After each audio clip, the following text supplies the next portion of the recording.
for a variety of interesting reasons, you've become a bit of a champion of the unvaxxed. The people that Doug Ford calls those yahoos on the south lawn of Queen's Park who don't seem to want to follow any rules at all. I'm not even sure what the question is here, other than maybe that are you comfortable being the champion of the unvaxxed in the way that you've become? I'm comfortable being a champion for all Ontarians who do not have a voice.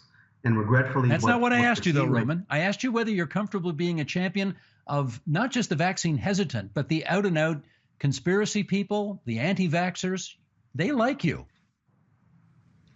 Well, you just cited an Abacus study that suggested that the hesitant are on average a 42-year-old female with post-secondary education who votes Liberal. So I would not necessarily categorize anyone with a preconceived notion. What I am opposed to, however, is forcing anyone to do anything against their will. What we've seen in the last couple of months is this drive to prevent folks that made a different medical choice from enjoying normal access to daily life, whether it's public transportation, trains or planes, or forcing someone to choose between their own healthcare choice, and we still agree that it's a choice, versus putting food on the table, which is why I brought the Jobs and Jabs bill. I felt always, whether it's children with autism or Canadians that do not have access to their loved ones in long-term care home, that throughout this pandemic, we've been missing the point.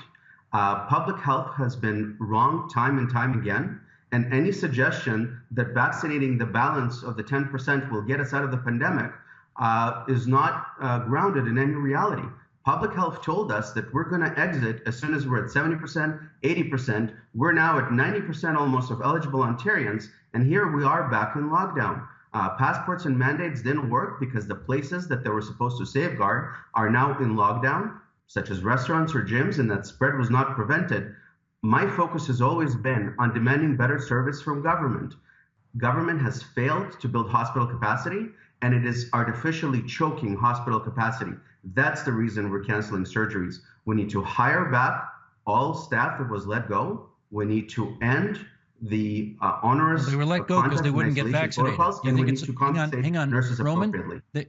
They were let go because they wouldn't get vaccinated. Do you think it's a problem for people who work in the healthcare system providing services that we need not to be vaccinated? Well, we know that Quebec has now U-turned on this. We know that the Ontario government is considering bringing back unvaccinated workers. And in fact, Dr. Isaac Bogosh himself a couple of days ago called for the return of unvaccinated workers. We understand very clearly from the chief medical officer that Omicron transmits among fully vaccinated individuals. We know that the first two shots probably have a limited effect in preventing Omicron transmission. We see a recent study from Public Health, supported by Public Health Ontario, that suggested that the booster has limited effect on preventing transmission. And so if but it has a strong effect in keeping you out of the ICU. It has a strong effect in keeping you out of the ICU. So we're talking about two elements here. One is the element of transmission. If we're worried about transmission to other people, then that argument is off the table, because transmission seems to be similar between, at least according to the chief medical officer now, between vaccinated and unvaccinated individuals, that of Omicron. When we talk about burdening the healthcare system, that is a different argument. But then we get into the question of, well, do we now deviate from the principles of Canada Health Act and create barriers? I get your point. You've made that point. I'm down to my last 5 minutes.